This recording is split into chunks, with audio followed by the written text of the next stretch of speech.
नमस्कार। आप सब कैसे हैं? उम्मीद है सब ठीक होंगे। मेरा नाम गौरव है और मैं आप सबका इस मज़ेदार खेल में स्वागत करता हूं जिसका नाम है अंत आप लिखो। आपने अपने जीवन में कई कहानियां सुनी या पढ़ी होंगी। कुछ ऐसी जिन्हें पढ़कर मन उत्साहित और उमंगित हुआ होगा, और शायद कुछ ऐसी जिन्हें सुनकर दुख हुआ होगा, क्योंकि शायद इस कहानी का अंत कुछ और होता तो मज़ा आ जाता। तो आज ऐसी ही एक कहानी को लेकर एक दिलचस्प एक्टिविटी करते हैं। सबसे पहले अपने घर में कोई ऐसी जगह ढूंढिए जहां आप आराम से बैठ सकें। बैठकर अपनी नाक से एक गहरी सांस लीजिए और मुंह से सांस बाहर छोड़िए। ऐसा 5 बार दोहराइए। जैसे मन थोड़ा शांत होता महसूस हो, अपना ध्यान धीरे धीरे कुछ ऐसी कहानियों की तरफ ले जाइए जिन्होंने आप पर गहरा प्रभाव छोड़ा है। शायद आपने उन्हें घर पर किसी के मुंह से सुना हो, टीवी या इंटरनेट पर देखा हो, किसी पुस्तक में पढ़ा हो इत्यादि। कुछ ऐसी कहानियां जिनका अंत आपको पसंद नहीं आया हो। शायद आपके मन में ये लालसा छोड़ दी हो कि ये ठीक नहीं हुआ, कुछ और होना चाहिए था।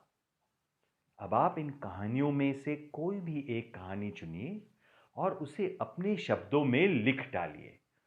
इस कहानी को आप जितना बढ़ा चढ़ा के लिख सकते हैं लिखिए। उदाहरण के लिए ये भी लिखिए कि फूलों का रंग कैसा था, दिन का कौन सा समय था, वगैरह वगैरह। जब आपका लिखना पूरा हो जाए और आपको लगने लगे कि आपने सब कुछ लिख लिया है, तब आप अपनी पसंद का अंत लिखना शुरू कीजिए। इसके लिए आप अलग रंग का पेन या पेंसिल इस्तेमाल कीजिए।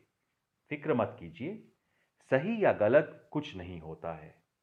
जो अंत आपके दिल को ठीक लगे वही लिखिए। अपनी कल्पना शक्ति का इस्तेमाल कीजिए और बस ये याद रखिए कि ये आपकी कहानी है जिसमें कुछ भी हो सकता है। अब अपनी कहानी को बुलंद आवाज में खुशी खुशी पढ़िए। उसे सही मायने में निभाइए। थोड़ा एक्टिंग करिए, उन पात्रों को जीवित करिए। आप अपनी कहानी की ऑडियो रिकॉर्डिंग हमें भेज सकते हैं। अपने आर्ट पे और खुद पे गर्व कीजिए और खुश रहिए। क्या आपको ये एक्टिविटी करके मजा आया? क्या आपको लगता है कि हम हमेशा किसी भी कहानी का अंत बदल सकते हैं? आप अपनी जिंदगी की कहानी कैसे पसंद करेंगे, इसके बारे में भी सोचिए। फिर मिलने की आशा से विदा लेता हूं। हमारे अगली बार मिलने तक आप अपना और अपने परिवार वालों का ध्यान रखें। आपका गौरव भैया।